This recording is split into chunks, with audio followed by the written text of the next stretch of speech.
boy Henny the Moore reporting live from the liquor store, man. How's everybody doing today? And hey, Dallas Cowboys Pro Bowl list is out, so we'll take a look at that, man. Dallas Cowboys do got quite a bit of people that actually made it in. God is good. So I had to make sure that the list loaded in. So God is good. There are plenty of Dallas Cowboys that made it onto the list. So congratulations to the dudes that did it. And we're gonna talk about some snubs too, because there are some very deserving Dallas Cowboys that did not make the final cut for whatever reason it may be. Maybe we didn't get out there and vote enough. Maybe they got hated out, because remember, it's a third and a third and a third. Fan voting, player voting, and coaching voting. So, maybe some of the other players in the league hated them out. Maybe some of the coaches hated them out. Maybe us as the fan base didn't do our job. But we're going to talk about a little bit of everything tonight, man. We're going to talk about the Pro Bowl list. We're going to talk about the Commanders, what we need to do to beat them. Talk about some of the signings that we made to improve our football team, because we did add multiple players to the practice squad. There's even more people added to the practice squad than originally thought. So we'll talk a little bit about everything, man. So I just seen the Pro Bowl vote had dropped. So I want to come out here and talk about that. But what I need y'all to do, first and foremost, I need y'all on the way into the liquor store to hit that like button. The more likes that we end up getting on these videos, man, the more that the platforms that these videos on is going to promote the content that we make, man. So if you want Henny the More to continue to grow, want the liquor store to continue to prosper, want us to be able to do good things in the future, please hit that like button, man. It goes a long way in helping out your independent content creators, man. After you hit that like button, though, I need you to turn right back around and hit the share button as well.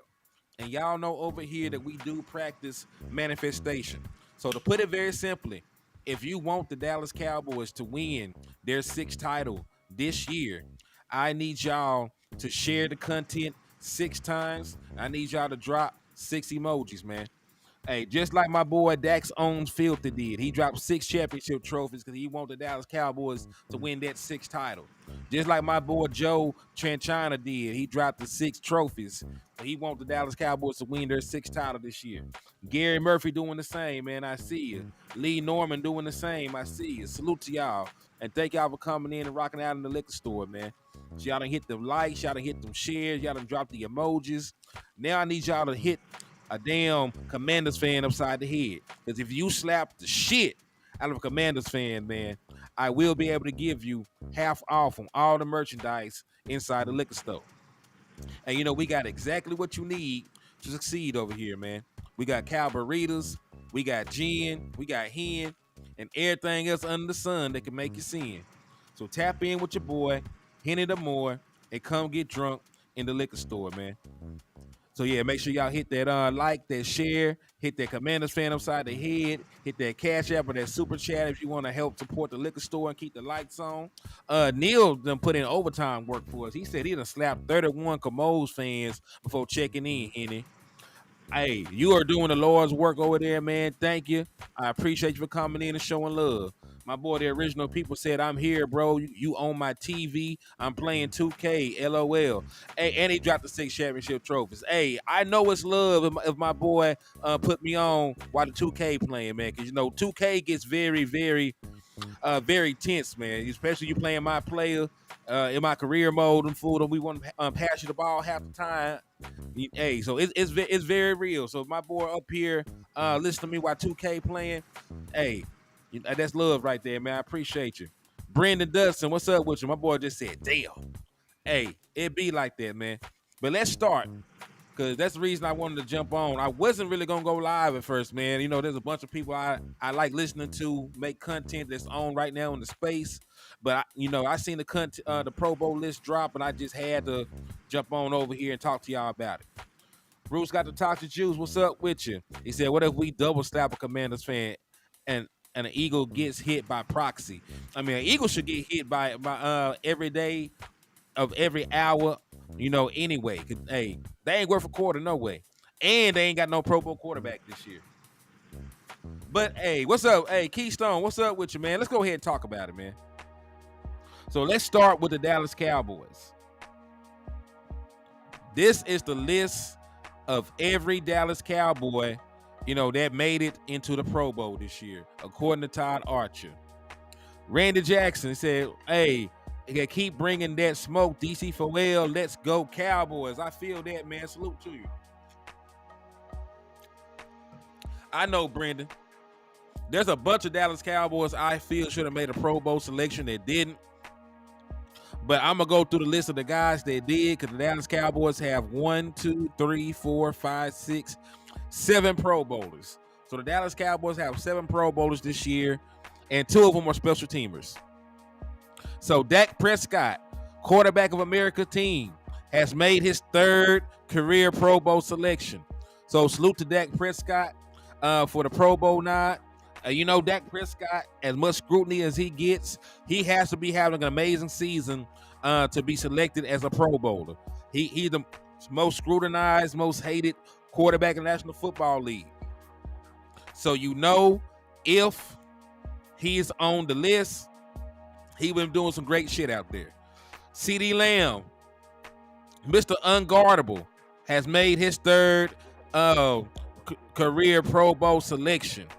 Right, he made his 3rd career Pro Bowl selection, man. So salute to CeeDee Lamb. Definitely is a number 1 wide receiver, and I definitely see an All-Pro nod in his favorite come in the next couple of weeks whenever they make that announcement. He's easily a top 2 wide receiver. It's between him and Tyreek Hill this year. So depending on what you want, depending on what you cherish, but yeah, CeeDee Lamb is one of the 2 best wide receivers this year. He is definitely going to be an All-Pro. Zach Martin has made his 9th career Pro Bowl selection. So salute to big Zach Martin coming in, getting the job done, still going strong, over a decade in the league, and still is one of the best guards in the National Football League, man. So salute to Zach Martin. DaRon Bland, man, and this is the one that I'm really happy about, man.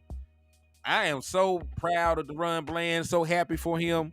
This is his 1st career Pro Bowl selection after being a 5th-round pick. So, to go from being a 5th-round pick, not guaranteed anything, being on the roster bubble, different things like that, to being one of the most,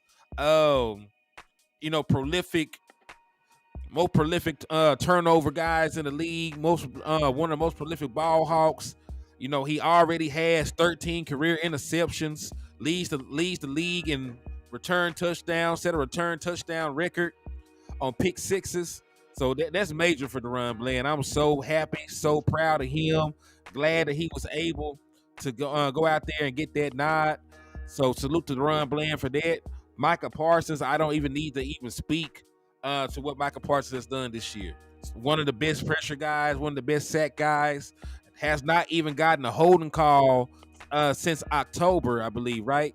October was when we played the Chargers. That's the last time we got a holding call called in his favor. So Micah Parsons, even with that, has been an unstoppable force. So he definitely deserves this Pro Bowl nod. And I believe that CeeDee Lamb, DaRon Bland, and Micah Parsons, all 3 are locks for an All-Pro nod. And I also believe that Dak Prescott should get an All-Pro nod for the way that he's playing football. All right, and then the final 2, Brian Anger, who is consistently being a weapon that can pin guys back. Pin guys back in their own territory. Definitely changes field position for us. Thank God for Brian Anger. Hey, listen, you didn't have a good punter. That will show. We don't really talk about the special team kickers until we don't have one. When your punter's sorry, you talk about it. When your kicker's sorry, you talk about it. But I just want to get both these boys they flowers right here, man. Brian Anger has been doing his job for a long time at a very high level. And salute to Brandon Aubrey, man.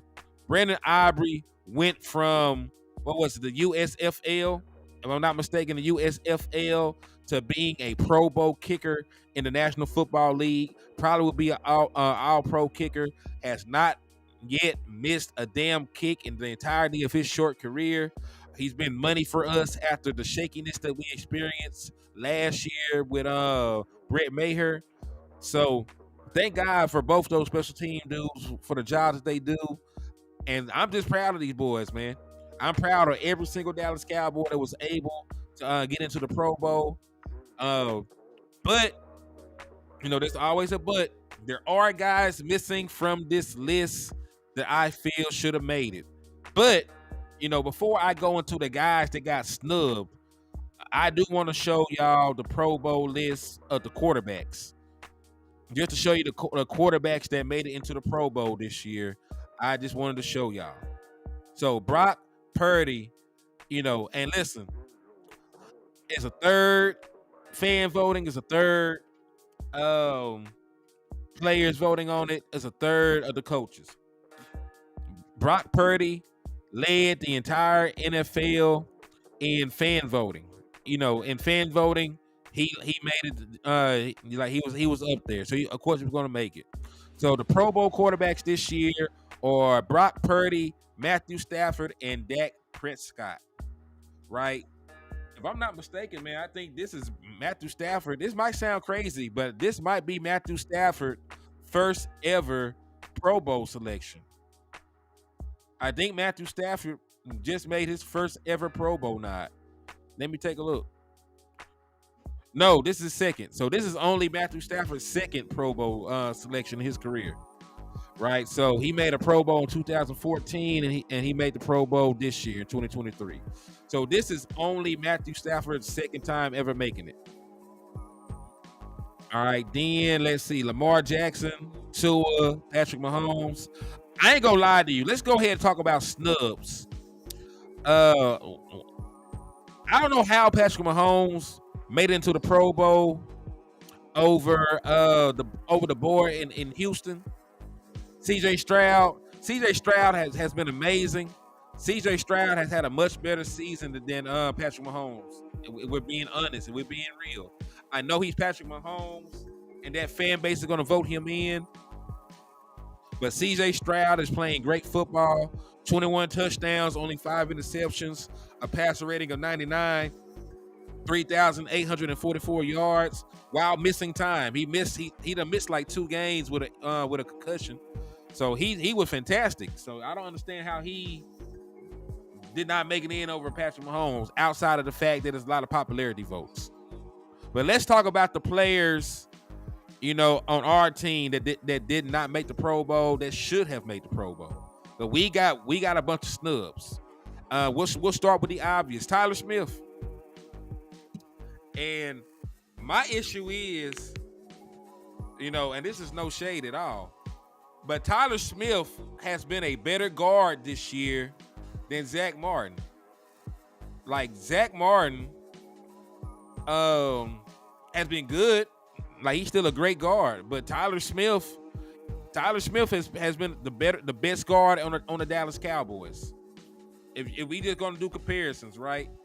So let me pull up Tyler Smith's numbers on the season, and this is gonna be one of the few times that I use Pro Football Focus as a reference, because there's too much film breakdown for me to go out here and just show you everything from guard play. Especially, I don't have that right in front of me.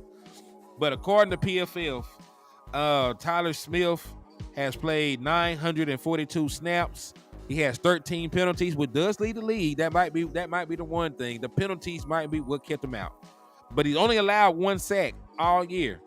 Grades out as a 72.9 overall, a 68.7 as a pass blocker, and a 79.7 as a run blocker. Right? So he's only allowed 1 sack, like I said. In terms of pressures, he's only allowed 17, and he's only allowed 2 quarterback hits. In comparison, Zach Martin, my guy, I'm proud of him. I'm glad that he made it. But in comparison, Zach Martin has allowed 4 sacks on the season. He grades out as a 69.8. Pass blocking is a 77.2. Run blocking is 64.3. He's allowed 22 pressures and 7 quarterback hits. So it's safe to say that Tyler Smith has been playing, like it's the best, like he's the best guard on the Dallas Cowboys. Tyler Smith didn't make it last year either. So this is 2 years where Tyler Smith has been one of the best guards in the National Football League, and he has not gotten the accolades to show it. Like last year, he made the All-Rookie team, which is cool. Like, it's cool that he made the All-Rookie team. I'm proud of that. but he should have also been a Pro Bowler. He should have also been a Pro Bowl at the position. This year, hands down, he's having a even better year as a guard, right? But they didn't give him the love for it, and part of that is our problem, right? Because we are the fan base, and I've had this argument with people. There are Dallas Cowboy fans that said, man, I don't care about them boys making the Pro Bowl, man. I want a Super Bowl. I want a Super Bowl, man. I ain't worried about no Pro Bowl, man. I ain't worried about no Pro Bowl. And then they stupid ass don't go out there and vote for their players. And then they looking stupid and complaining when they don't make the damn Pro Bowl team. But you're the same fools that talking about you ain't worried about them making it and you ain't out there voting for them. So you can't have it both ways, man. You can't say you ain't worried about the Pro Bowl and then be looking cockeyed and stupid when your players don't make it into the Pro Bowl, man. Like, if you really want your players to make it into the Pro Bowl, go out there and vote. Go out there and vote. You can vote 100,000 times. Like, what point of the Dallas Cowboys having the biggest fan base in the world and we can't even vote our players into the damn Pro Bowl? What's the point of that? We should get every accolade. Like, and listen, you can't even use that as a selling point if you're Jerry Jones.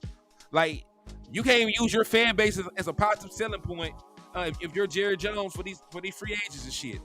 Cause you want to go somewhere, get the accolades, continue to get paid, try to build a Hall of Fame resume at one point. You can't do that in Dallas because jackasses don't vote you into the Pro Bowl, right? How many years has Dak Prescott been a top 10 quarterback and he only got 3 Pro Bowl selections? Like, how many years has Dak Prescott been a top 10 quarterback and he only got 3 Pro Bowl selections in his entire career? This man went out there, threw for 37 touchdowns one year, broke the franchise record, and could not even get a Pro Bowl nod from his own fan base. Because really, your fans put you in. That's a third of the damn vote. That's a third of the damn vote. If you are high, if you're high on your players, or what I should say, if you're high in the fan voting, you're gonna make it in 9 times out of 10 any damn way. So really, in my opinion, like, these guys got snubbed and we snubbed them. Well, not me, because I voted every day. I voted every single day while the Pro Bowl voting was up. Every single day, multiple times, multiple ballots. So I did my part. I could sleep good at night knowing that my vote counted and I helped the boys get in. So 49ers got 13 Pro Bowlers. Let's take a look. See, the 49ers vote they guys in.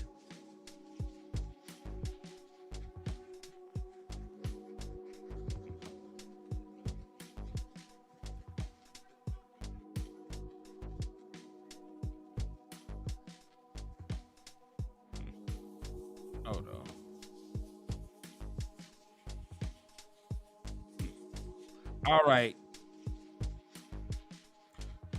All right, so the 49ers Pro Bowl selections are Nick Bosa, Javon Hargrave, Kyle Juszczyk, George Kittle, Christian McCaffrey, Brock Purdy, Charvarius Ward, Fred Warner, and Trent Williams. Those were the 49ers that made it.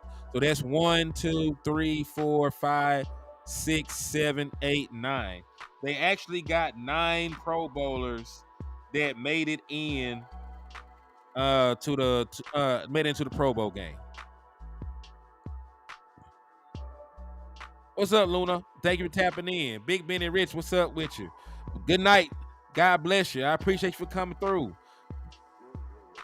Yeah, so they got a bunch of dudes in, but they voted those guys in, man. They went out there, had campaigns, they got their guys in. But let's go ahead and talk about our snubs, because we already said Tyler Smith. Tyler Smith has played way too well to not be a Pro Bowler. DeMarcus Lawrence, I know, I get it. He does not have the sack numbers. He does not got the sack numbers, right? And all people think about at edge are the damn sacks. I get it. But DeMarcus Lawrence has been one of the best edges in the National Football League. He grades out as a 91.1 according to Pro Football Focus, a 92.2 in run defense. He is really the best run stopping edge in the National Football League. and he still grades out at a 79.6 in terms of pass rushing. Right, he has a forced fumble, 28 stops, 4 sacks, 39 hurries, 4 quarterback hits, and 47 pressures. So he's been out here going crazy, man. He done had a very good year, but he's not going to be rewarded for it. That is definitely a snub. I believe if you're only looking at sacks, I understand, but edge, there's more to being an edge than just getting sacks. DeMarcus Lawrence, in my opinion, should had went out there and got a Pro Bowl nod. He should have.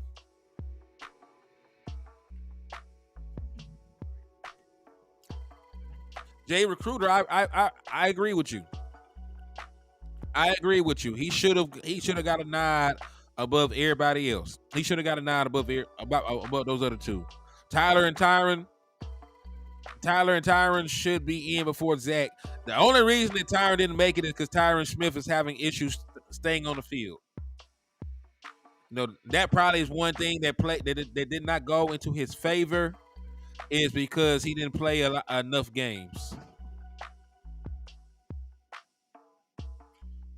So that's the issue right there. Tyron Smith did not play enough games, in my personal opinion.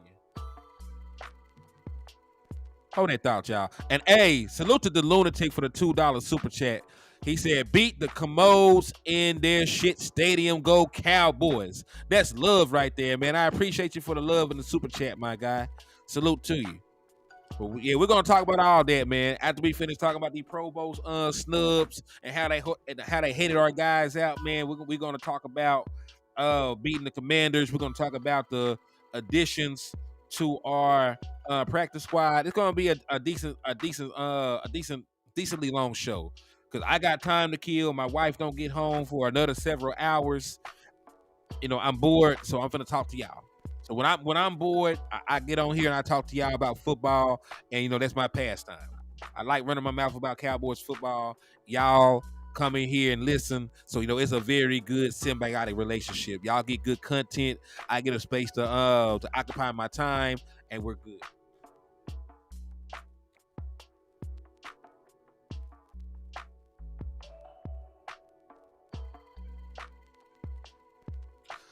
I'm sorry, I had to holler at my son real quick. Said, what you think about the Rams resting their starters?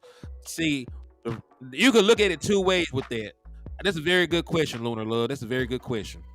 So you can look at it. You can look at it two ways.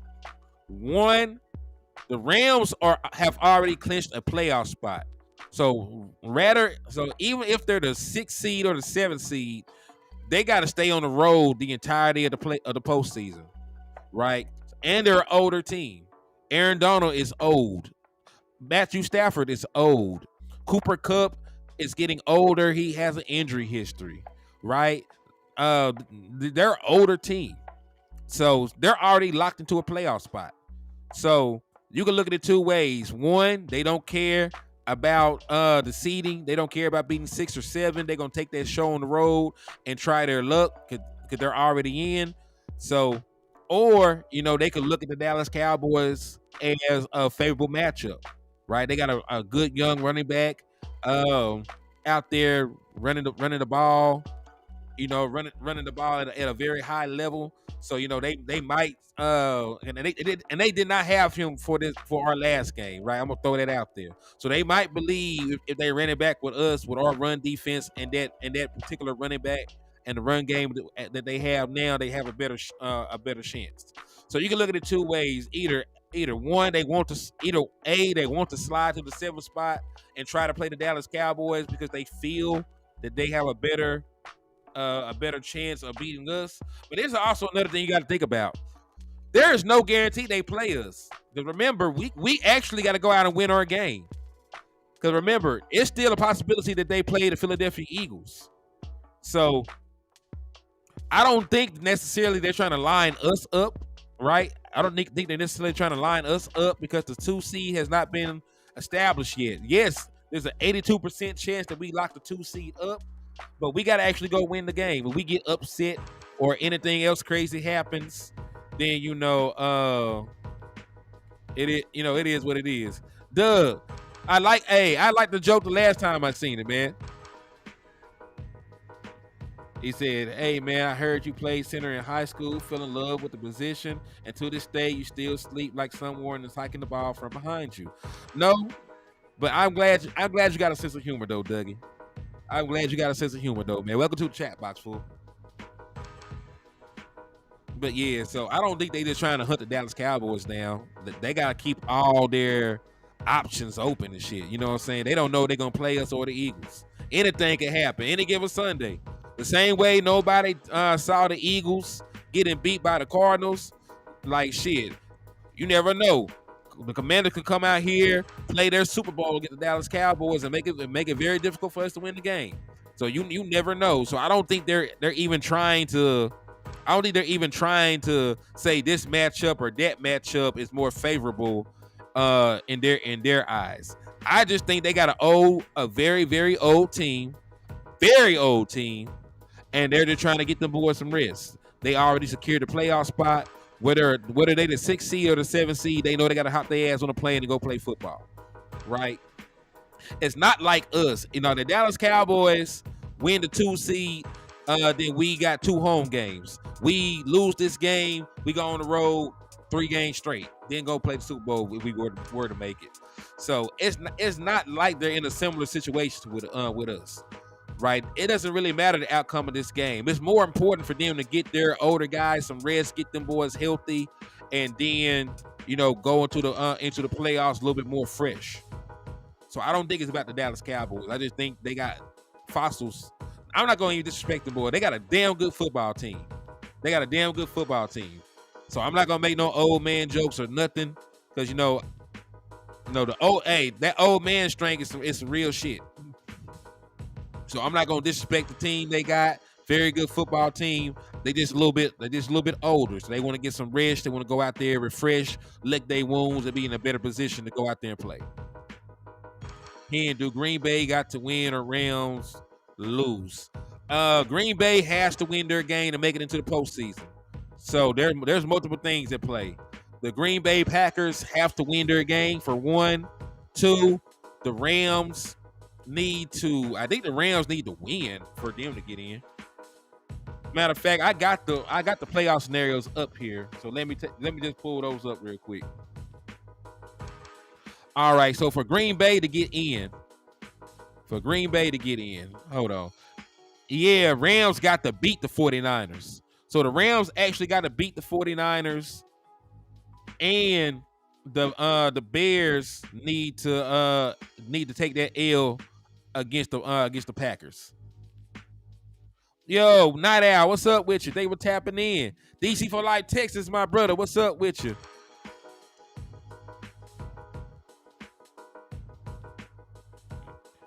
My boy said, "What's good, Cowboys Nation? HTM, let's freaking go. Cowboys love number 6. Let's get it." Yeah, that's very true, Mucho Boomer. We just talked about it. And my opinion on that, all those guys are older or got injury issues. Matthew Stafford is in his late 30s. Aaron Donald is in his 30s. Cooper Kupp has a bit of an injury history, and he's about 30 years old now, and they're locked into the playoffs already. So the most important thing, in my opinion, is for them boys to go out there and get healthy. They just want to get healthy and go into the postseason. I don't think they really care about the 6 or the 7 seed, because nothing changes, because they still got to hop on a plane and go somewhere else to play football. My boy Iceberg Slim, what's up, my boy? He said Henny Cooks might go over 170 Sunday versus Washington Commanders, or double or triple team CeeDee Lamb. Turpin will be more involved Sunday also. It's also going to depend on what the weather looks like. If the weather holds up, man, and it's not snowing and raining like originally was in the forecast, because the forecast has changed.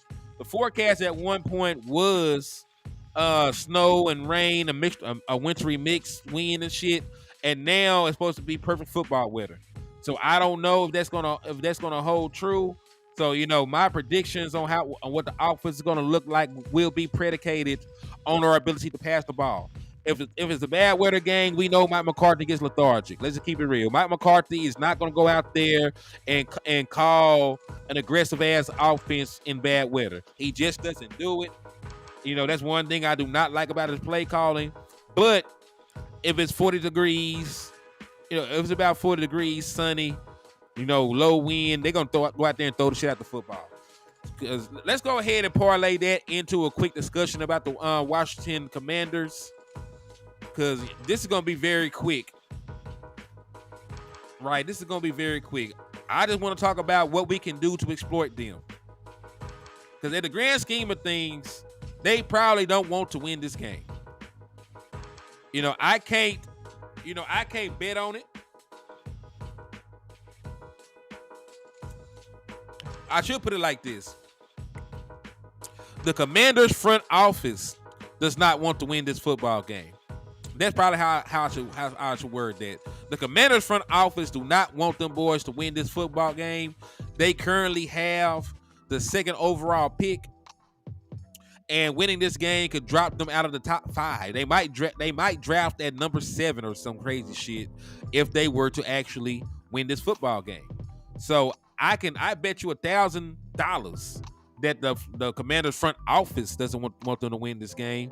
But on the flip side, Ron Rivera ain't got shit to lose. He already knows he is not going to be the head coach next year. This coaching staff has nothing to lose. They will not be here next year. These players need to go out there and put good tape out so they can get jobs in the future. So the people that actually play the game, coordinate the game and everything else, they actually want to go out here and look the part. They want to go out here and try to have some level of success to build upon, because some of these coordinators gonna need jobs going forward. Some of these players gonna need new contracts with different teams going forward. Some of these players need to put good tape out to see if the new regime wants to keep them around. It's a bunch of things going on that you got to factor in when you know that your team is going to be going into a new direction. So I feel in my heart of hearts that the Dallas Cowboys, will get their best shot. Luckily for us, I don't believe their best shot is good enough to actually beat the Dallas Cowboys. Right? So let's talk about it. My boy brought up the fact that there's a long laundry list of players on the injury report for the Washington Commanders, right? So there's a long laundry list of people on the injury report. So let me go ahead and get that injury report pulled up for y'all.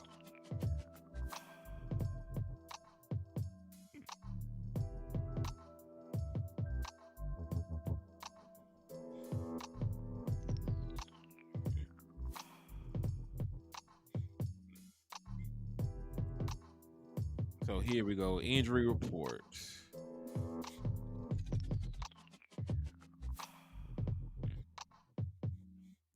Yeah, everybody and their mama hurt over there.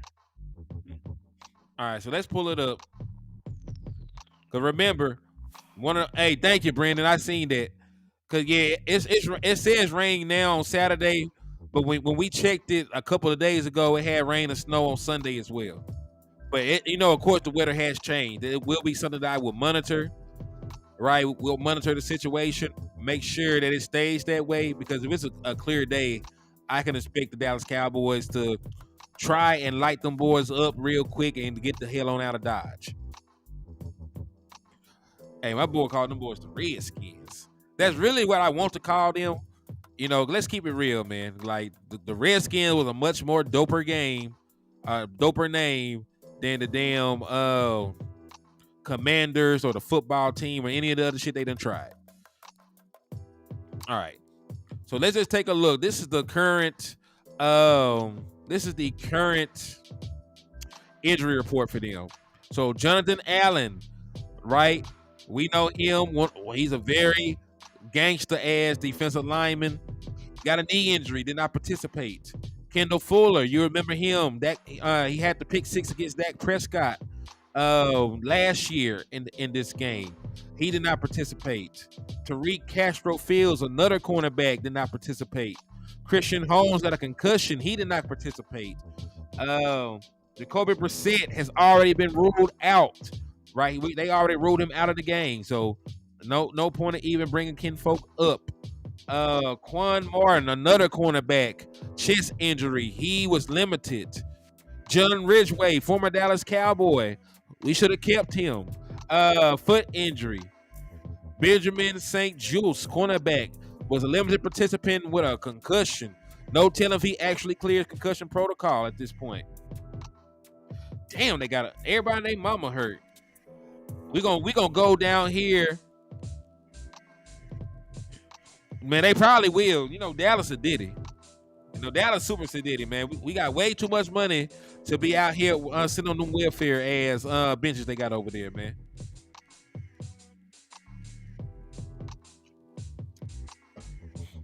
Them boys can go out there, but they got a shit ton of injuries though, man. If I keep scrolling down, I might see Ramavera on here. This how deep the injury list is, man. All right, so let's see. Andrew Wiley, tackle, got an elbow injury, was limited. Cameron Curl, limited. He's a safety with he's a full participant. So these last three are full participants. Curtis Samuel, Casey Toohill, Cameron Curl. So they were full participants. So this is our injury report, by the way, right? Dallas Cowboys. We got a bunch of did not participate, but these guys are either sick or they got rest. Malik Hooker has an illness, did not participate. DeMarcus Lawrence, rest. Jordan Lewis, rest. Zach Martin, rest. Tyler Smith, his foot, he may or may not play. I don't particularly believe we need Tyler Smith to win this game, especially as Jonathan Allen is not going to play for the Commanders. So it just depends. He said coach for the Cowboys needs to recognize clock management because it will happen again in the tourney. They talked about that in depth. Matter of fact, Boss was just talking about that. You know, he was talking about the what ended up happening on that final drive of the offense. So I'm not going to, I'm not going to go into the details of it. Just go and watch his video. He just did an amazing live. So make sure y'all go and check that out. He talked about that in great depth. So y'all definitely go and check that out. Let's see, Rico. I heard DMV Cowboys country as a Texans man. Born and raised in Washington D.C., Commanders are double teaming and triple teaming CD. Their secondary is on a mass unit. Hey, you ain't lying, bro. I went through looking at these names. I don't know half these dudes. So I definitely believe the only thing that will save this secondary is snow. Snow, rain, that's the only thing that can save the secondary. If I'm the Dallas Cowboys, I'm going out here and I am targeting CeeDee Lamb. I'm going to target CeeDee Lamb about 17 times in the first half. I'm trying to get this game out of the way. I'm trying to go ahead and get the game out of the way. I'm going to target CeeDee Lamb about 17 different times. Go ahead and get me a big-ass lead. Right? I'm going to be extra aggressive. I'm going to bring all the pressure in the world. I'm trying to have a 20-plus point lead at halftime so I can just go out here and hand the ball off every down in the second half. I'm trying to get out of this game healthy.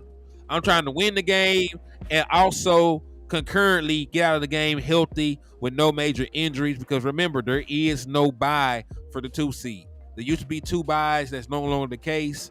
So I need to win the game, and I also need to get out of the game healthy as humanly possible.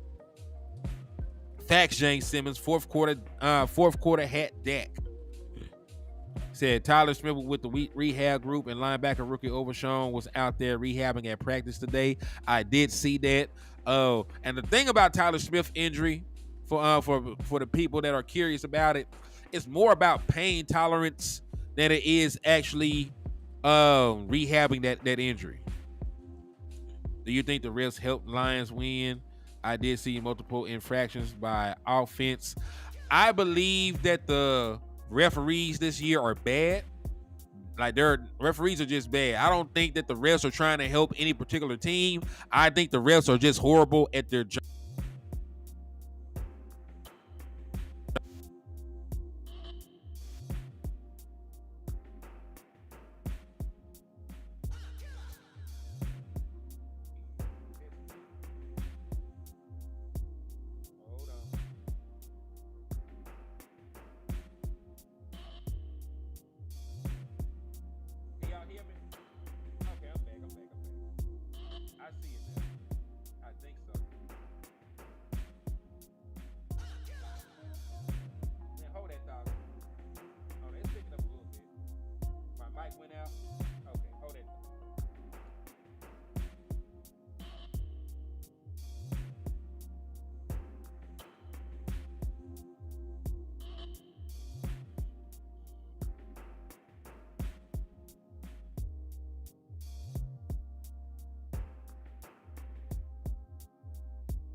Yeah, having some technical difficulties, but I think I got it now. Yeah, I think I'm back in full effect now. Okay, we should be good, man. You know, on these little setups, man, you hit one button, you know, it get a little tricky. But I should be back now. I see my microphone catching in the way that it's supposed to, so we should be good now. I lost my train of thought though, man. But yeah, but we were talking about fourth quarter hat Dak, right? Cool. Okay.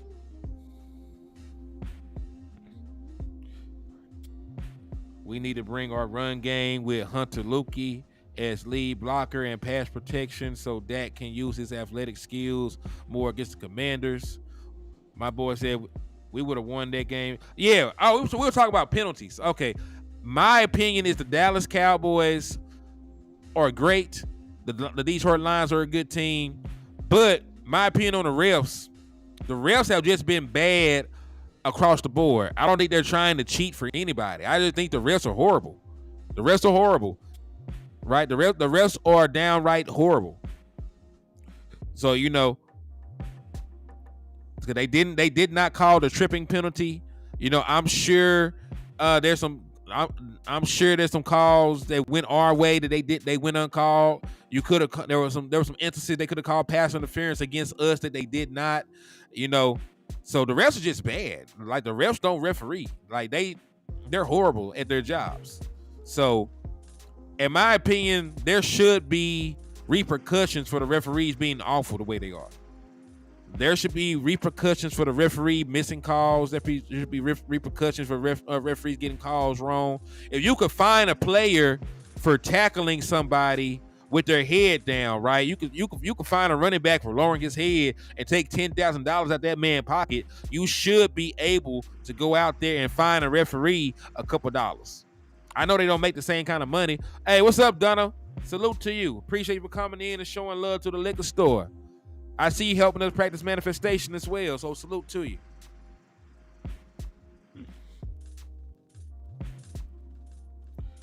Yeah, we don't ever do the tush push well enough.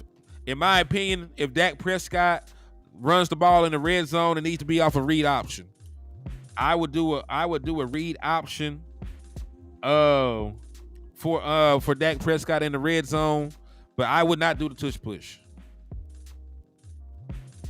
We never executed well. Like, we never execute that well. So the Ravens aren't even playing their starters either. So Lamar Jackson is going to sit out, and Tyler Huntley is going to play the game. I don't think that will have any bearing on anything though. For Not afraid of the Lions in the playoffs. Listen, I'm not afraid of any team in the postseason, especially if we in Dallas. If we are in Dallas, I will line it up against anybody and feel confident in my ability to win the football game. There is not one singular complete team in the NFC. Like, there are some teams that are very good in the NFC that ain't got no secondary. So we know what Dak Prescott and CeeDee Lamb can do to them. Like, there are some dominant teams in the NFC that do not have good quarterback play, right? We know what our passing defense can do to them, right? There might be some teams in the NFC with amazing. So who is your MVP? I like Jackson. I'm gonna word it like this. I think that Lamar Jackson is going to win it. I believe Dak Prescott has better numbers and should win it. Right? I'm gonna word it like that. They're going to give Lamar Jackson the MVP. Is a foregone conclusion at this point. But I believe Dak Prescott numbers are better and he has less help. Like, Dak Prescott has no running game. He has a worse offensive line, and he still went out there and put up better overall numbers than Lamar Jackson. Like, Dak Prescott run game is non-existent. His offensive line is inconsistent, and he still goes out and he still went out there and led the NFL in passing touchdowns. So that is how I feel about that. Lamar is probably going to win it, but I believe Dak Prescott should win it. But I'm not mad at Lamar. You know, I'm just happy it's not Jalen Hurts or Brock Purdy that's going to win it. I couldn't sleep like that. I couldn't sleep at night if Brock Purdy or Jalen Hurts won an MVP, because we all know those fan bases are trolls and obnoxious. So none of us would ever hear the end of that shit. None of us would ever hear the end of that shit.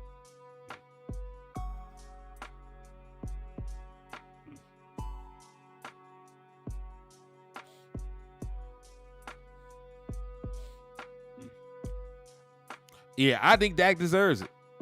Dak deserves the MVP, but they're going to give it to Lamar Jackson. That's why I said Dak deserves it, and Lamar is actually going to be the one that wins it. Yeah, man, offense is very one-dimensional. And that's one of the reasons why I don't think Brock Purdy should win it. Like Brock Purdy is doing good things. He got good numbers, but he also has the rushing leader on his team. He also has the leading rusher. He also has one of the best defenses in the National Football League. And you got to think about it like this from the other perspective. You got to think about it like this from another perspective. The Dallas Cowboys only sent 7 folks to the Pro Bowl. 2 of them were special teamers. There's only 3 Pro Bowl level players on this current offense. He said Dak proved he can play and win games when things are not perfect around him. Facts. And I agree with you. This is probably the least efficient that his teammates have been around him. And I'm not including like the pass catchers. Brandon Cooks has been a great upgrade over Noah Brown. CeeDee Lamb is him. Jalen Tolbert does great spot work. Oh shit. Yes. That's another Pro Bowl snub I didn't even mention. Jake Ferguson.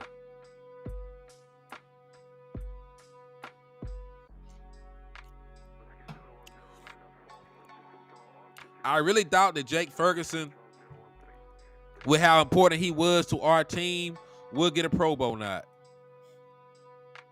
Let me see who the Pro Bowl. Let me pull up the entire Pro Bowl roster.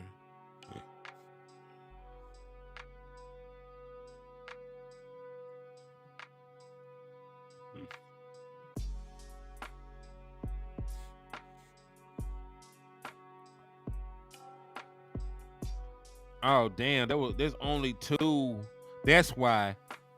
So there's 3 Pro Bowl quarterbacks. All right, so there's 3 Pro Bowl quarterbacks, 2 Pro Bowl tight ends. So George Kittle and Sam Laporta were the Pro Bowl selections at tight end in the NFC. Matter of fact, let me just go ahead and bring this up. What's good, JVB boy? Yeah, I just now realized there was only 2 tight ends, and that's probably the biggest issue. There's only 2 of them. So yeah, I can't even really call my boy a snub because Sam Laporta has been special. We saw that first-handed. Like Sam Laporta has been money. But these are this is the NFC roster. This is the NFC roster. Dak Prescott, Brock Purdy, Matthew Stafford at quarterback, George Kittle, Sam Laporta at the tight end position, AJ Brown, Mike Evans, CeeDee Lamb, and Pookie Nakua. You know what? I ain't gonna call him Puka no more. He Pookie because he's a menace to society. But Pookie made a Pro Bowl selection. The 3 tackles were Lane Johnson, Penei Sewell, and Trent Williams. The guards were Landon Dickerson, Chris Lindstrom, and Zach Martin. DeAndre Swift, Kyron Williams were the 2, and Christian McCaffrey were the 3 running backs. The 2 centers were Jason Kelsey and Frank Ragnow. There's 1 fullback in Kyle Juszczyk. For the defensive ends, they got Nick Bosa, Aiden Hutchinson, and Montez Sweat. For the inside linebackers, they got Bobby Wagner and Fred Warner. For the interior linemen, the DTs, of course, is Aaron Donald, Javon Hargrave, and Dexter Lawrence. For the cornerbacks, it's Deron Bland, Jalen Johnson, Javarius Ward, and Devin Witherspoon. Free safety, Jesse Bates. And strong safety, Buda Baker and Julian Love. And then, of course, Brian Anger is the punter. Brandon Aubrey is the kicker. Long snapper, I have no idea, is Andrew DePola from Minnesota. Rashid Shaheed is return specialist out of New Orleans. And special teamer is Jalen Reeves Maben from Detroit. So that's the NFC list.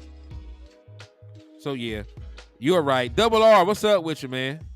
Collins was ran from here. Now he's a great signing. Collins is a great signing for depth purposes. For depth purposes, he is a great signing. Because remember, sometimes it's not necessarily the player, it's the role that you want the player to be in. If Collins, because you got to remember, I don't think that Chuma Edoga is better than Lael Collins. I think Lael Collins is better than Chuma Edoga. Chuma Edoga is awful. Chuma Edoga has been awful. So I still pray that neither one of them play. I don't want Chuma to play, and I don't want Lael Collins to play right now because he's not up to speed just yet. But I will take Lael Collins over Chuma Edoga 7 days out of the week. I will. I will, take him over here. Asen Richards, I'm going to go with the coaches. The coaches say Asen Richards ain't ready. The coaches say Asen Richards is not ready, and that's why they have not put him on the field.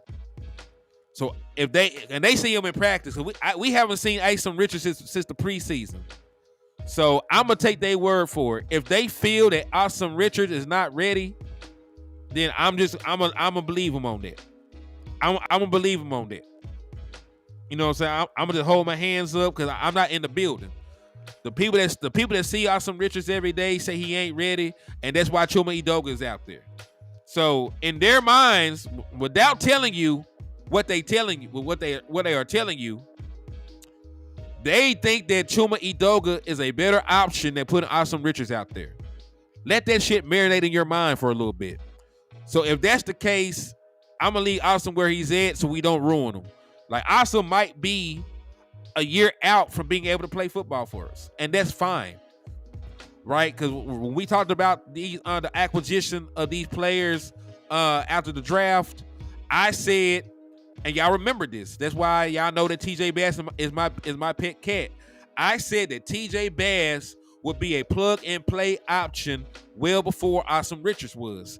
And that came to fruition up to this point because we have seen TJ Bass play a number of meaningful snaps for the Dallas Cowboys offensive line. He ain't ready. It brings me to remember the Titans. I don't see them coddling Josh Ball, 40 ounce, and Matt Walesko. Hey, They don't call they don't coddle Josh Ball. They don't coddle Josh Ball, but they damn sure don't need him to ever play. But I think that Austin Richards is ahead of everybody that you mentioned. I think that they think higher of Austin Richards than Josh Ball and Matt Waletzko because they're protecting him.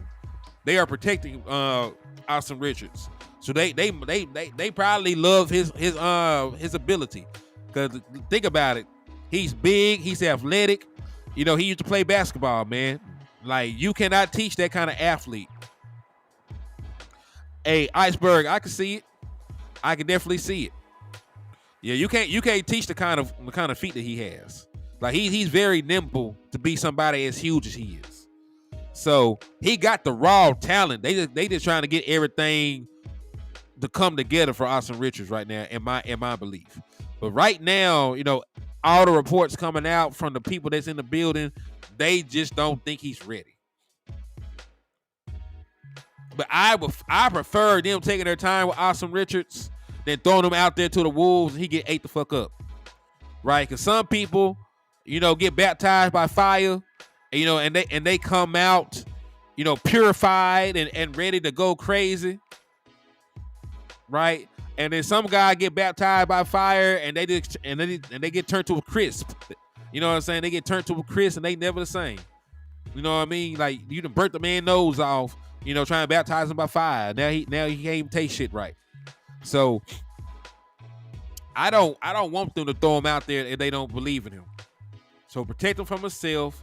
Let his first time playing meaningful game reps in the NFL, let his first time be, a positive experience. Because some dudes don't shake back from that. Hey, Iceberg Slim, that is also correct. Awesome is super athletic. He's super athletic. He said he's a grown man. That boy a baby. He a grown man because he's 6'7". That boy is younger than my son. Yeah, that man 23. He said, would you love for a Cowboy to draft a young outside corner to go with Diggs and blend back to the slot?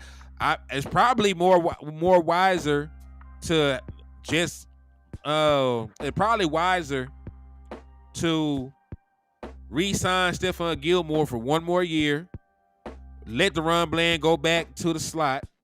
We ain't talking about legal age. We talking about football. We talk about footballing.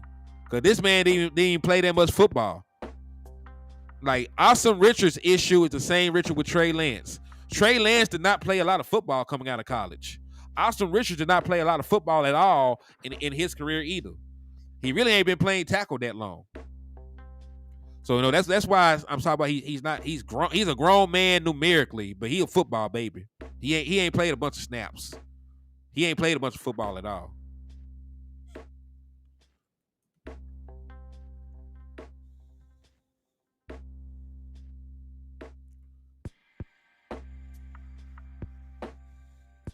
So your daughter 27, that's what's up. Travis Hunter, if he's coming out this year. I don't know what Hunter coming out this year. I think Hunter gonna run it back one more again. Yeah, I think he gonna run it back one more again, man. But let's see. But let's go ahead and pivot real quick. Let's go ahead and talk a little bit more about how we're gonna beat up on the Commanders and secure this 2 seed. Because I don't think we really touched on that in depth at all up to this point. Up to this point, I don't believe that we touched on that at all too much.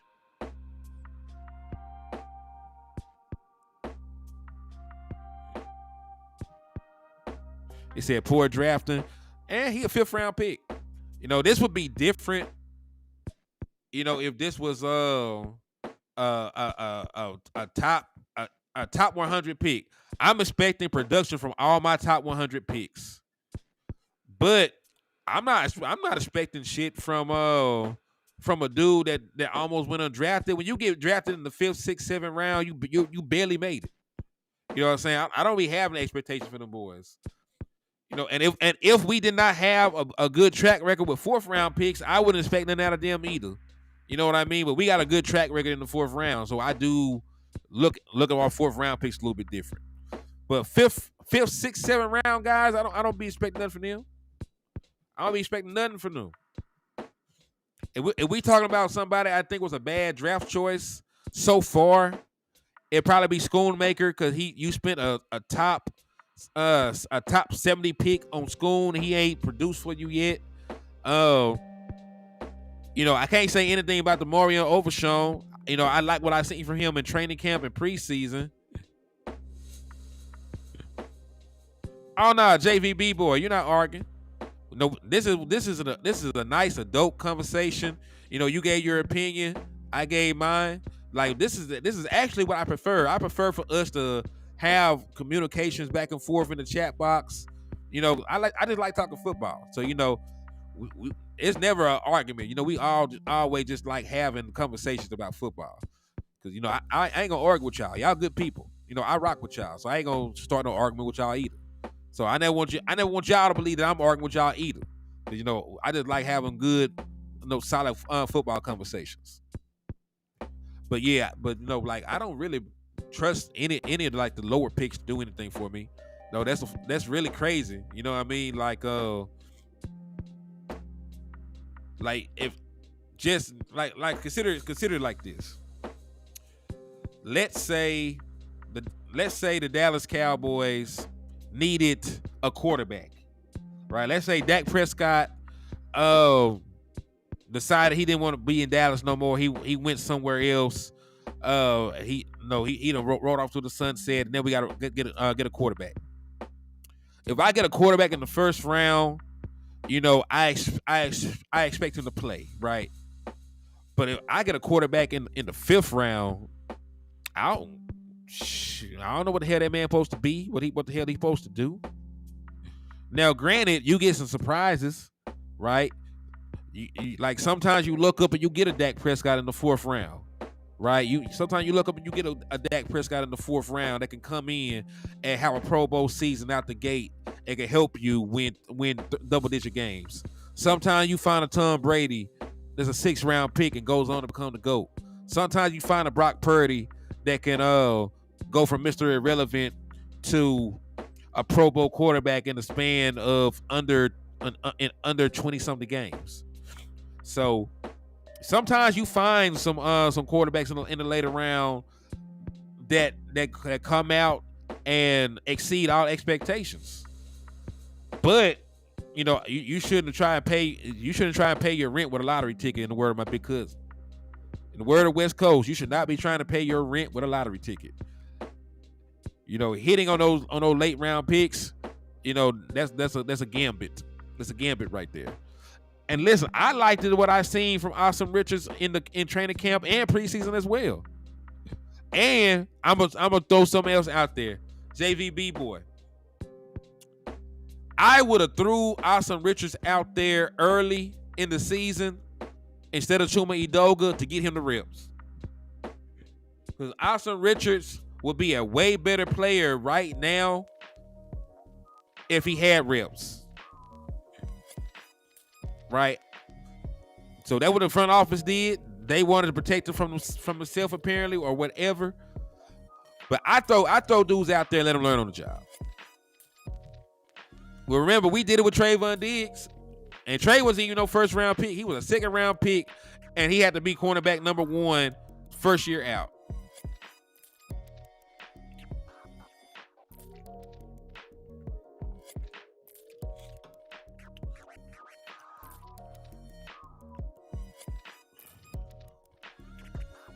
Facts, Jacob Lee Master. He said only quarterback from 2016 draft with the same team and is a winner.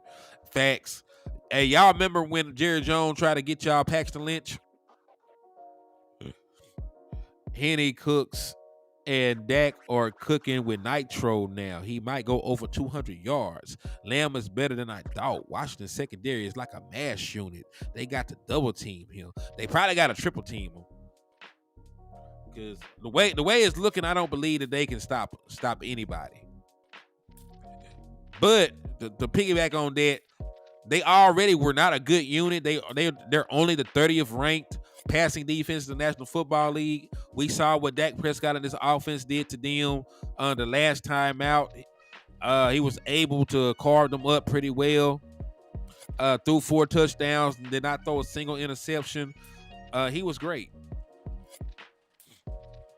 Hey, JVB boy, don't be ashamed, because listen, that's why it's hard to draft people.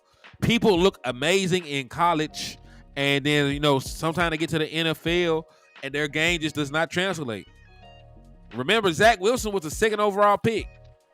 Zach Wilson was the 2nd overall pick in his draft, and we all know how that has panned out so far. So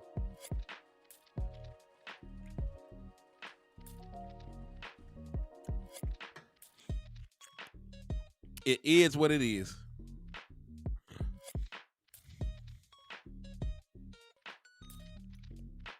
Said, who do Cowboys fans want? Let it rip, Dak or Cooper Rush? Hey, don't play, dog.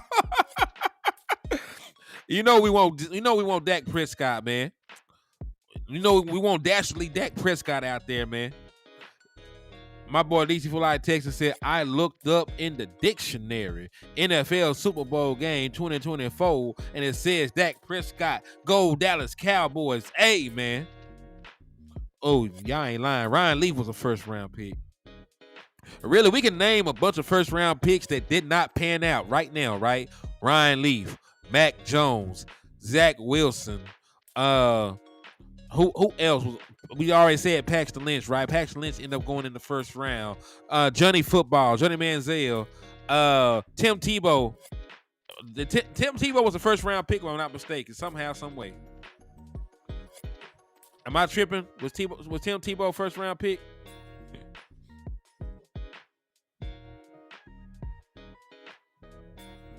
Yeah, Tim Tebow got picked at the end of the 1st round at pick number 25. So Tim Tebow was a 1st round pick quarterback. Damn, man. There's a bunch of guys. Yeah, he got hops, man. Yeah, there's a bunch of quarterbacks that never panned out that were 1st round picks, right? They had all this acclaim and fanfare coming out of college, and they did not translate in the NFL. Now, I'm gonna tell you something about Tim Tebow that I believe. If Tim Tebow came out now, he would probably have a better NFL career. Because at this point, nobody cares if you can't throw the football. They would have worked with him. They would have cherished his athletic ability, and you know he would have fit in right with the other quarterbacks. He would have fit in right with these other quarterbacks. They would have got somebody in there as a specialist to help work on his throwing motion, and it would have been up from there. But remember, Tim Tebow only completed 47% of his passes. He only completed 47% of his passes in the NFL.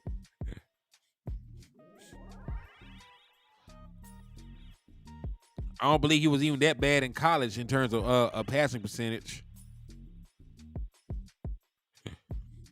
Yeah, because in college, Tim Tebow completion percentage was 67%.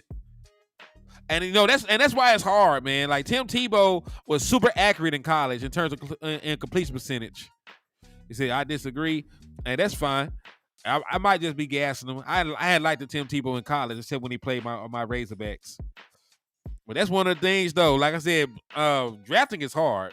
It's hard to imagine somebody that was completing almost 70% of their passes in college will come out here and complete under 50 in the NFL. Like, even if there's a drop ball, I don't think anybody expected for his drop ball to be that damn big.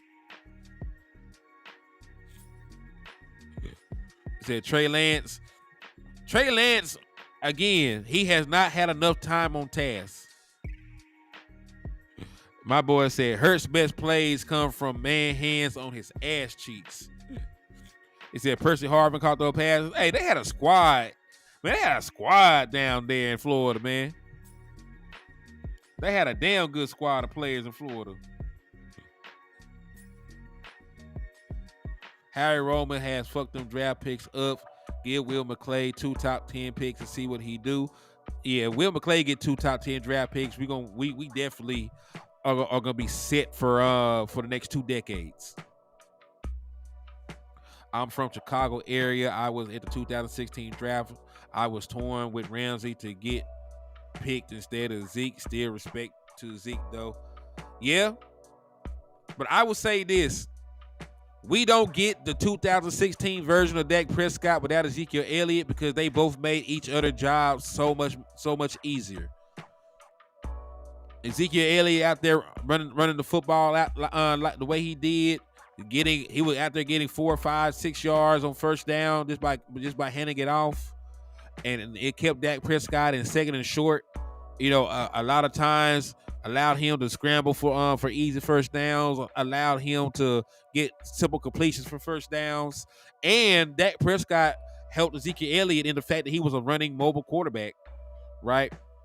The threat of Dak Prescott taking off and running with the football used to delay those linebackers and those other defenders just for a split second, and Ezekiel Elliott used to take advantage of that all the time. So it definitely was a symbiotic relationship between Dak Prescott. He said, "Take some healers, Tim Tebow." You might got a point, bro. You might got a point, man. Just imagine what would have happened if Ezekiel Elliott did not get suspended in 2017. Like, that completely changes everything. Because we would not have missed the playoffs if we had Ezekiel Elliott. We missed the playoffs by a game. We ended that season 9-7. We would have probably won 11 games with Ezekiel Elliott. I think Ezekiel Elliott is a 2-game difference for the Dallas Cowboys at bare minimum. Bare minimum.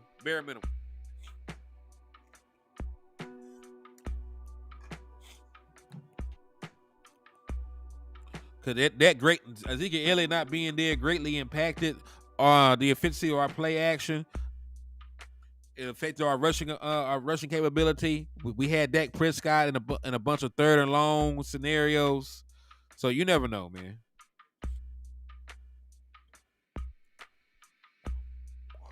Yeah. Listen, if we had won a Super Bowl during Jason Garrett's time, he would have definitely still been the head coach. If you win a championship in Dallas after everything we done been through up to this point in time, like you're probably going to a lifetime contract. Probably get a lifetime contract at that point.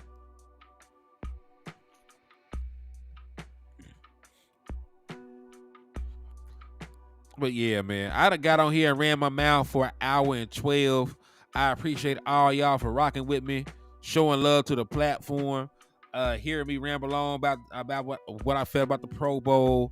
Damn, F that. I ain't jumping off of nothing. We ain't jumping off of nothing, man. We still got a bunch of shit that we need to cover. So I ain't finna jump off the show just yet, man. We got a bunch of stuff we need to cover. F that. F all that. We staying on. We staying on.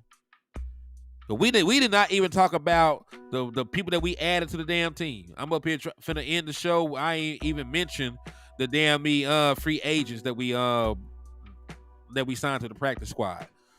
So I'm gonna pull this up real quick. I'm gonna let that marinate. I'm gonna get me a cup of water, and then I'm gonna keep rocking with y'all. So give me 2 seconds to pull me a cup of water. I'll be right back.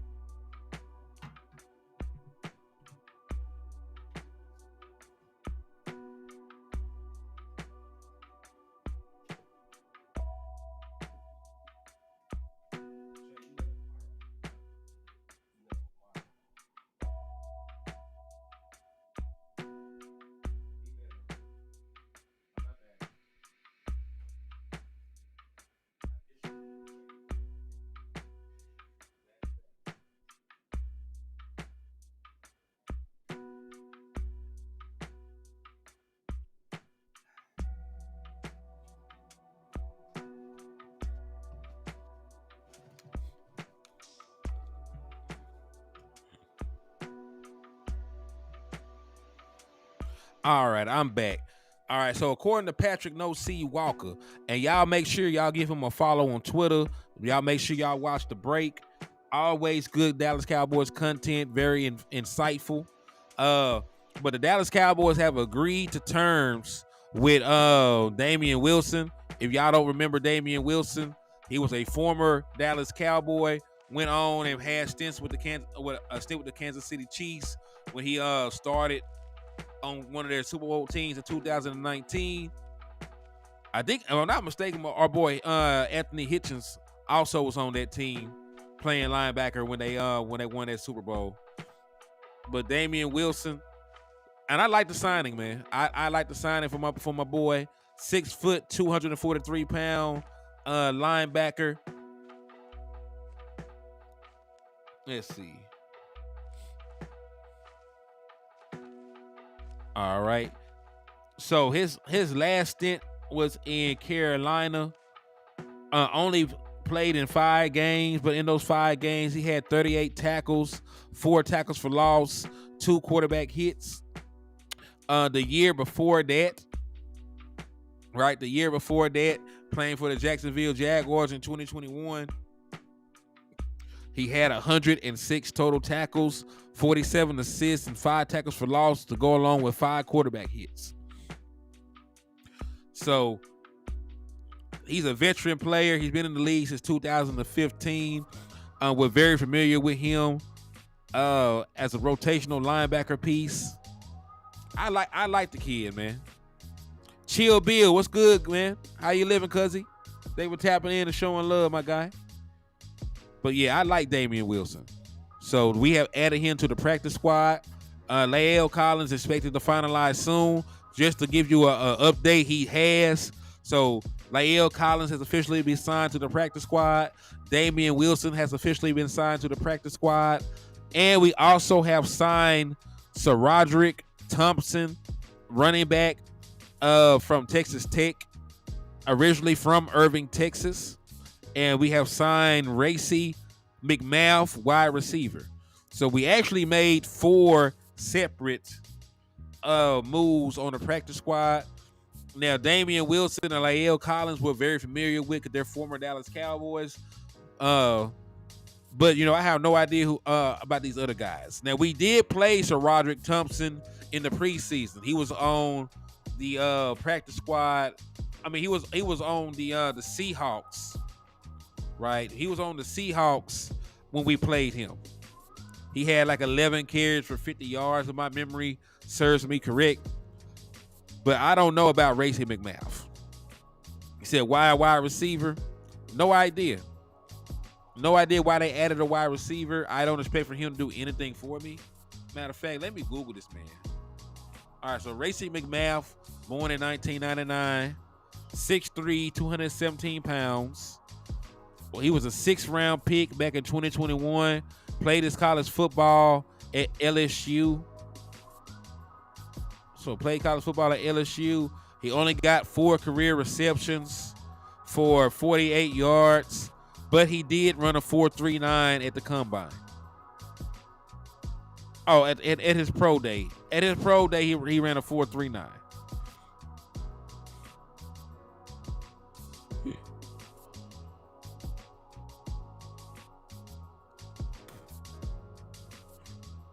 So, yeah.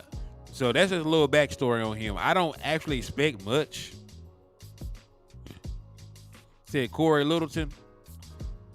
I ain't heard anything about Corey Littleton.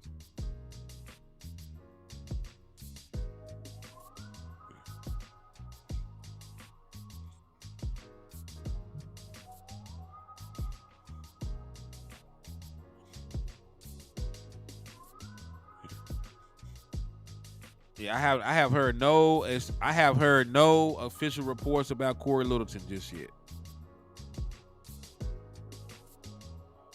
It said, look at all us. We want to know more. This isn't matching up.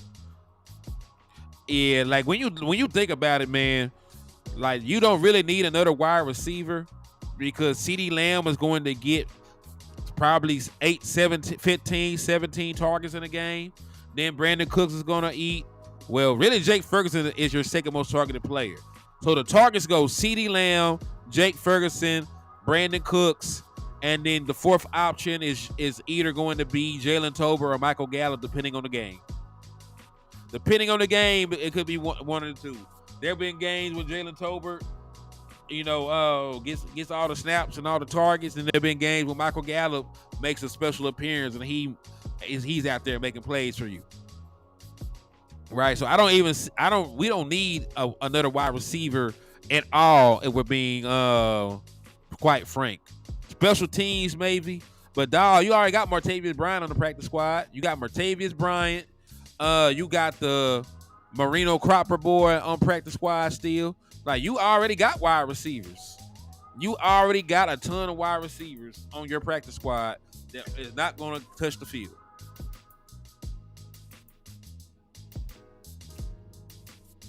Right. They ain't did nothing with Marino Cropper. They ain't did nothing with Martavius Bryant. You know what? Y'all remember that the boy that was with the Chargers we signed to the practice squad?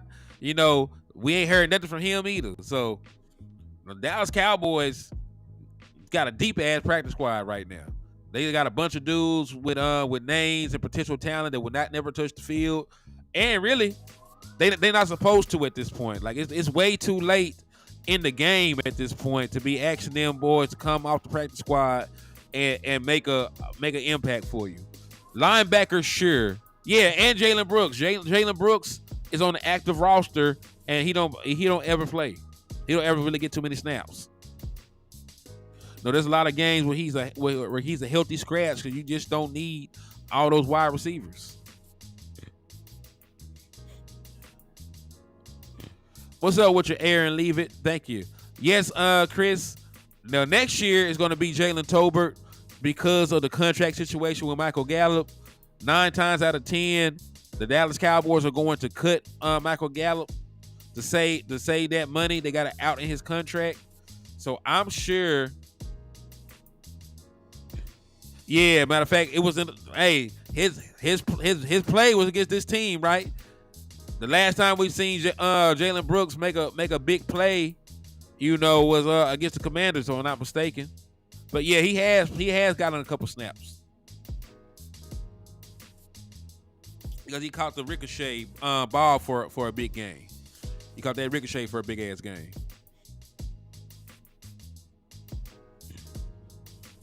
So yeah, man. Let's see what they say. I think Gallup will be a June 1st cut. Unfortunately, I got nothing but love for Michael Gallup, man. Like, Michael Gallup, is a victim. He's a victim of circumstance, and really, he's a victim of the front office. I'm gonna tell you why. The front office gave him a huge contract while he was hurt. Like, they gave him a huge contract while he was hurt, and because of that contract, he was pressured to come back way earlier than he should have. Right?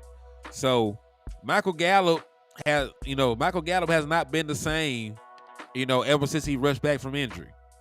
He has not been the same since he rushed back from injury. Now, he make a guest appearance, like I said, here and there, but the same Michael Gallup, that was a difficult catch master and everything else, we have not seen that Michael Gallup. Like, you used to be able to pencil Michael Gallup in for about 700 yards.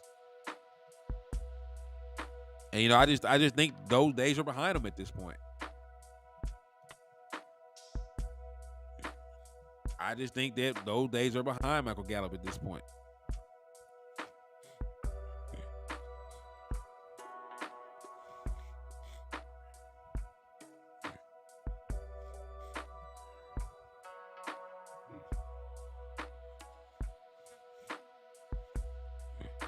So yeah, let's see. Started off 507 yards, 1,107 yards, 843 yards.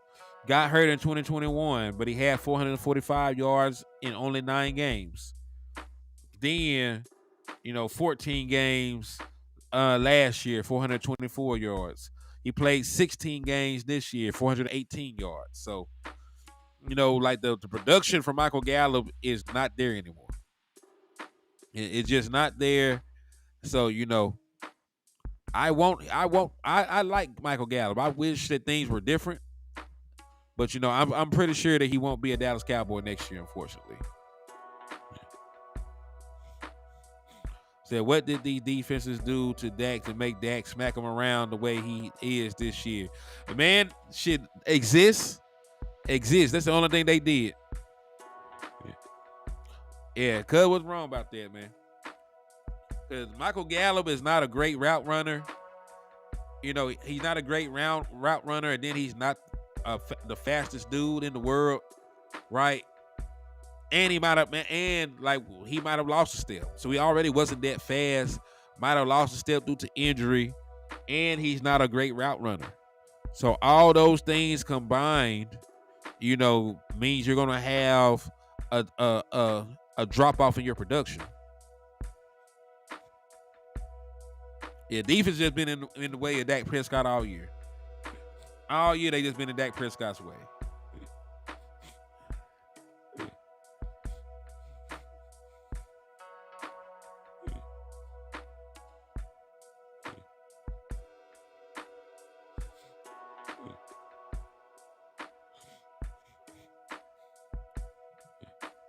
Yeah, but I don't know. The only two guys though, just to segue back to my original thought before I get too far off my center. I believe Collins, the signing for Collins will pay dividends because you do have 3 elevations for both him and Damian Wilson. And, you know, the running back makes sense as well. You no longer can elevate Malik Davis. You would have to cut somebody, let them clear waivers just to put Malik Davis on the roster. And they're not going to do that for a third running back.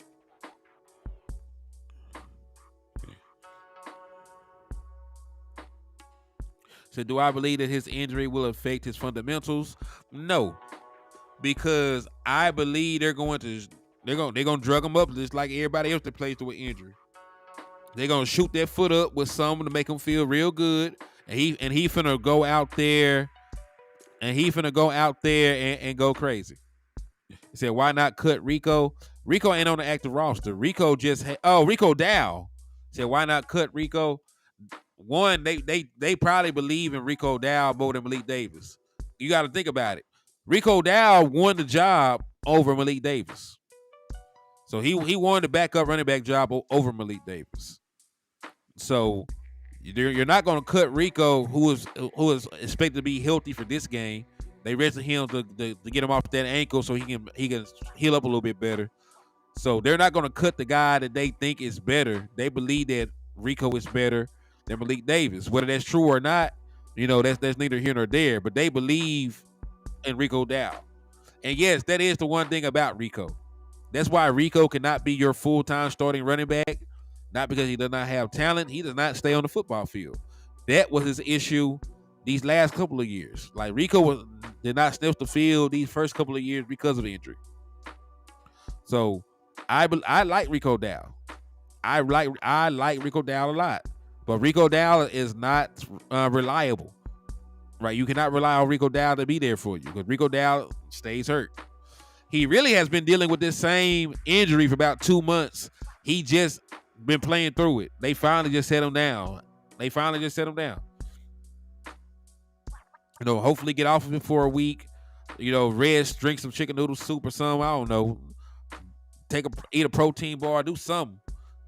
Shake back a little bit. So that's what they did. My boy said, I like Davis better than just me. Landlord like him a lot too. Landlord likes him a lot too. I be meddling Landlord all the time about Malik Davis, but I don't think he's a bad running back. I gave him shit about how he played in the preseason, but you know, I haven't seen enough from these other guys to just keep Malik Davis out of the way at this point. You know what I'm saying? Like, and we also know that preseason they might have analyzed what they saw in preseason because I called Deuce Vaughn Black Jesus based on the preseason stuff, and we all know that Deuce Vaughn has not done much for us, in actual game situations. He said if we get Dalvin Cook, who has to go? The person they don't like. So it'll probably be Malik Davis. It'll probably be Malik Davis. they don't really like dude like that. Apparently, I mean, I don't know. He might have said or did something to rub somebody the wrong way. But Malik Davis has been in the doghouse for a long ass time. And it not and listen, like we got a whole different play caller at this point, and Malik Davis still appears to be in the doghouse. You know, Brian Broaddus had brought that to everybody's attention when he did the show with Boston Hill about some about Malik Davis rubbing the coaching staff the wrong way was a comment that he made. But South Texas, US, what's up, man? How you living? Hey, man. But hey, you know, 42 tosses on IR. The next time you will see 42 tosses either going to be in the Super Bowl or next year. Because he went on IR. He got to stay on IR for 5 weeks. So either you'll see him next year if we get knocked out of the playoffs before the Super Bowl, or he'll be eligible to come back for the Super Bowl.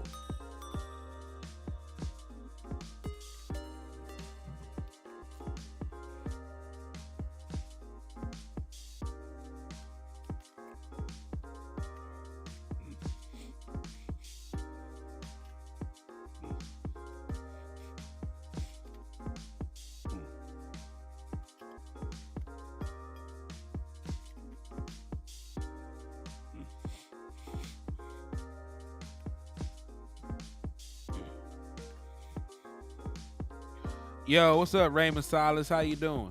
Thank you for tapping in and showing love, my guy. So yeah, man. Hey, 4-2 toss might go for a touchdown while we playing, man. Cause I don't think there's any rule that says you can't just chunk the running back when he got the football forward. He said, "Little leg Deuce," his landlord would say, "Hell yeah, little itty bitty leg ass boy." But hey, man, I hope Deuce does do better next year though, for real. Like, he had a great collegiate career. You know, it has not translated yet. But, you know, I do hope that it pans out for him. He said Hunter is a bad eater, and I think Vaughn, if given enough snaps, will get through and bust a few long runs. He's short, especially in third and fourth quarter defense. Tired down, they missed tackle because he's short. But, hey, being a shorter running back has helped plenty of guys before. You know, that's what they said about Emmett. You know, they said that he was on the shorter side, and our offensive line was so big that you could lose track of him. So, you know, that has played into the advantage of some teams before. It's played to some running backs' advantage before. I hate hearing Rojo, and now I think Rojo is a viable option. Man. For what they've given us, yes.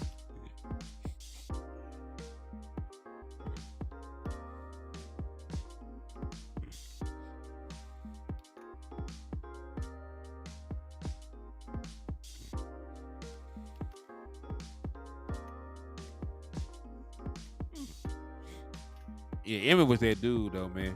But hey, I would bring anybody in. I would bring Dalvin Cooks in if he wanted to chop it up, give me a viable option. You know, if Ezekiel Elliott wanted to do the same thing and get cut and try to sign with a playoff contender, I would do the same thing.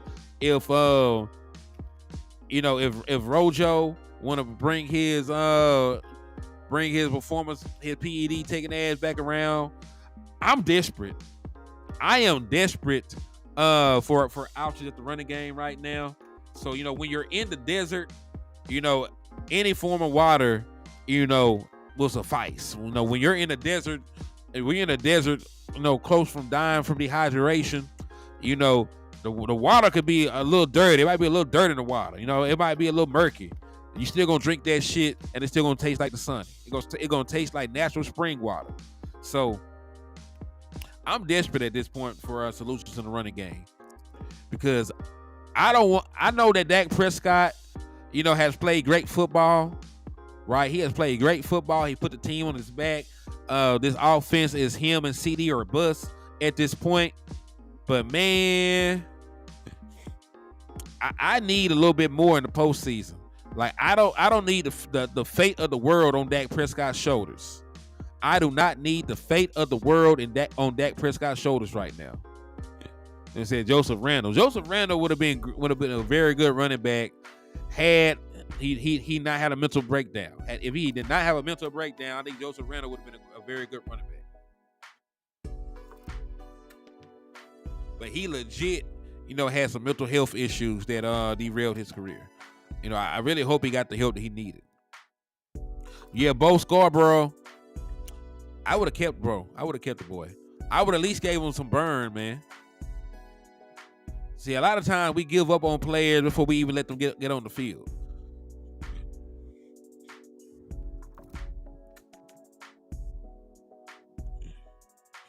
If we brought back a draw, Stephen, man. Yeah, that man was out there tweaking. Yeah, man was out there tripping. So let's see. I showed y'all the Pro Bowl stuff. We already talked. I'm gonna give the Commanders their proper respect. That'll be the last thing we do because we already done talked about the Pro Bowls, what we thought about it, the snubs. We done talked about the acquisitions on our practice squad, us adding the 4 different players. Now, I'll finally talk about the Commanders. We looked at their depth chart. They got a bunch of injuries. I'll look at where they currently rank statistically in most of their in most stats, and then we'll get off of here. Then we'll jump off. So I got about another 10 to 20 minutes to chop it up with y'all. So let's spend that last amount of time doing that, and then we'll move on. All right. So we're gonna take a look at the team stats on NFL.com. That's gonna be the point of reference. If you want to know the ones that we're using, we're gonna use this as the point of reference.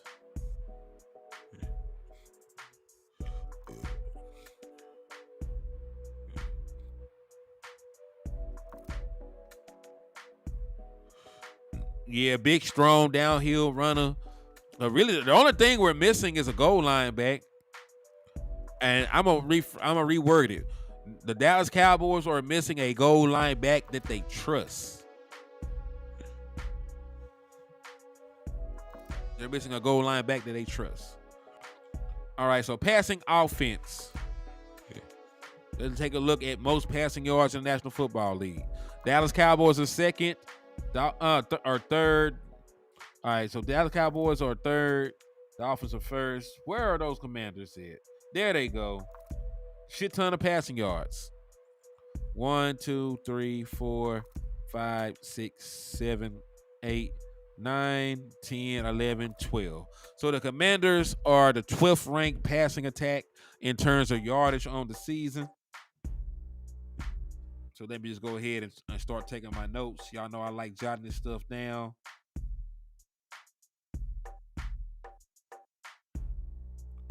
All right, so 12th passing yards. And let's see what they got for passing touchdowns.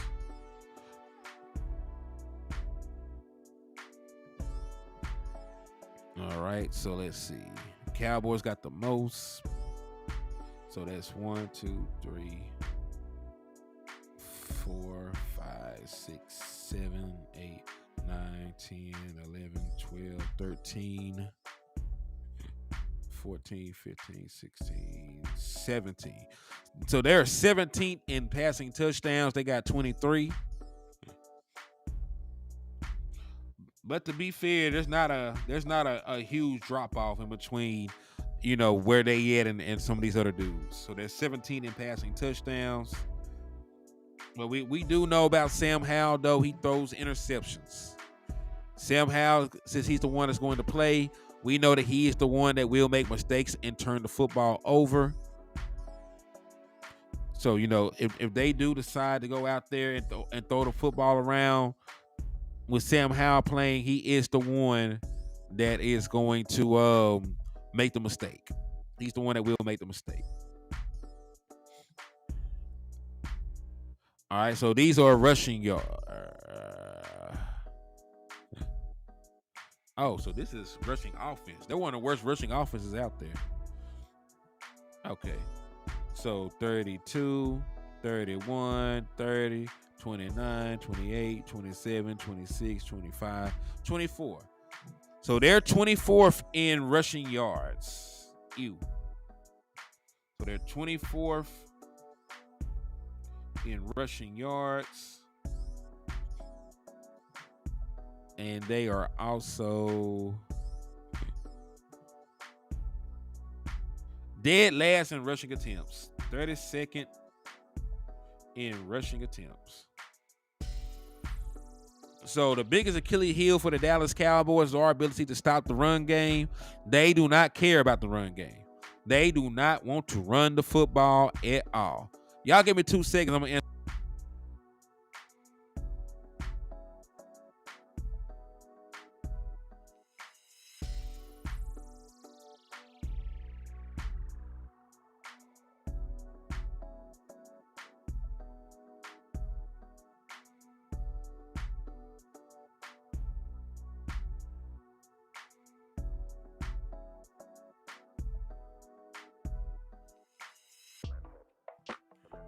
All right, that was Land calling me. I'm finna give him a call back. We almost through with the show. It said Hunter Lukey left the doubt door open. Exactly.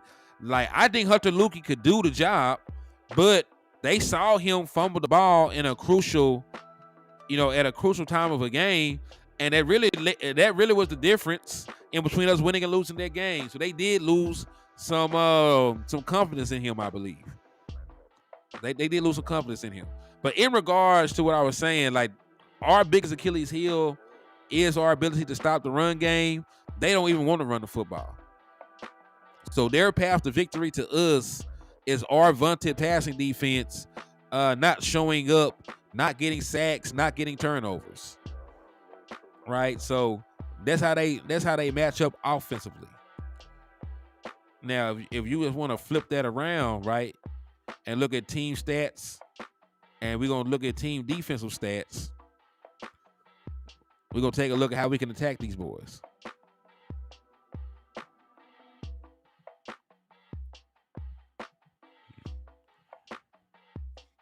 All right, so passing defense. All right, so this is going to be the passing defense statistics. All right, so this is from best to worst. Yes, you are reading that right. The Carolina Panthers have the best passing defense in the National Football League. Who would have thunk it? Who would have thunk it? They got the best pass defense in the National Football League. They've only allowed 19 touchdowns all year. So they got a very good passing defense in terms of yardage. Their biggest issue is they don't get sacks. Like, they only got 24 sacks on the season. So, they do not get a bunch of sacks. But let's go down here and find the Commanders. They're at the bottom. So, yeah, the Commanders are the 30th ranked passing defense in the National Football League.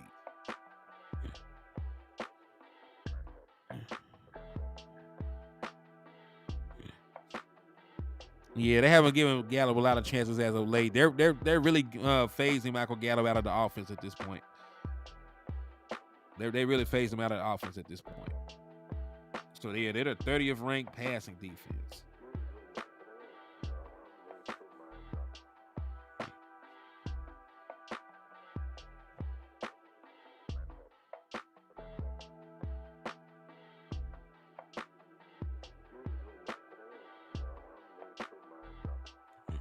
We beat them on Thanksgiving and they fired Jack Del Rio.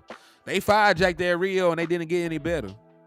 You know what I mean? It's like sometimes people are scapegoats for the way the team is put together. This team does not have a very talented secondary. Like, their secondary is not that good right now.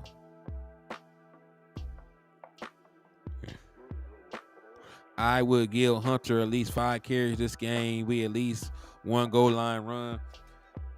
I will give Hunter some carries once the game is out of reach. Once I don't need any more scores, right? Once we're calling the dogs off, then I'll let Hunter get all the carries he wants. But I'm trying to run the score up early so I can sit Dak Prescott and my important starters the rest of the game. You know what I'm saying? I need Dak Prescott and the offense to have this wrapped up by halftime. See, I gotta pick up my granddaughter. Always great seeing you, HTM. Peace. Hey, thank you for the love, JVB boy. I'm gonna holler at you next time, my guy. Salute to you. Somebody gotta know how to use the runners we have, and it should be through Hunter. One fumble shouldn't stop the show. That was on the coaching staff because they had him in the lineup. Toss him. I know, and I said that before as well. It was not really fair for Hunter Lukey to go 10, 11 weeks without a carry and then get put in that position. If you were going to utilize him as a runner, that should have been something you were working on throughout the course of the season. You should have continued to use Hunter Lukey in those short yardage packages and give him the football and boost his confidence. You should have continued to do that with Hunter. So you know. All right, but back to what I was saying. So 30th in passing defense, rushing numbers, rushing defense. I don't think they much better stopping the run either. I see the Bears, the Patriots, the 49ers, the Texans, the Lions, the Buccaneers, the Dolphins, the Jags, Vikings, Browns, the Eagles, Rams. There the Commanders go. So 32, 31, 30, 29, 28, 27, 26, 25. They had the 25th ranked rushing defense in the National Football League.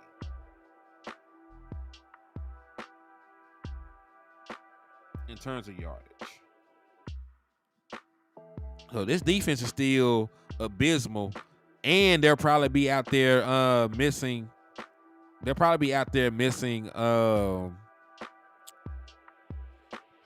key defensive players. I highly doubt Jonathan Allen plays.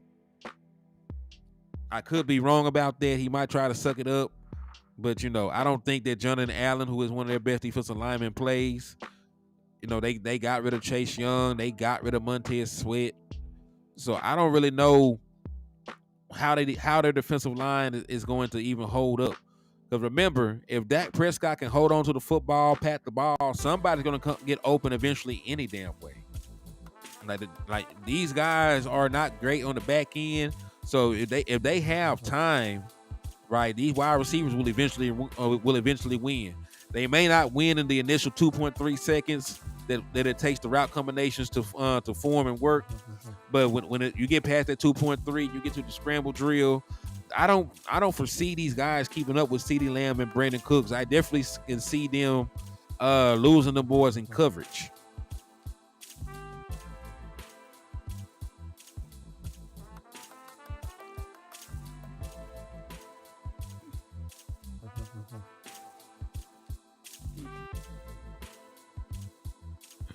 Yeah, most definitely can see them boys getting lost in coverage. In the yard, in the red zone, short yardage. Cowboys literally third in drops behind Chiefs and Browns. Yep. Hey, think about all those touchdowns that got dropped early on in the season.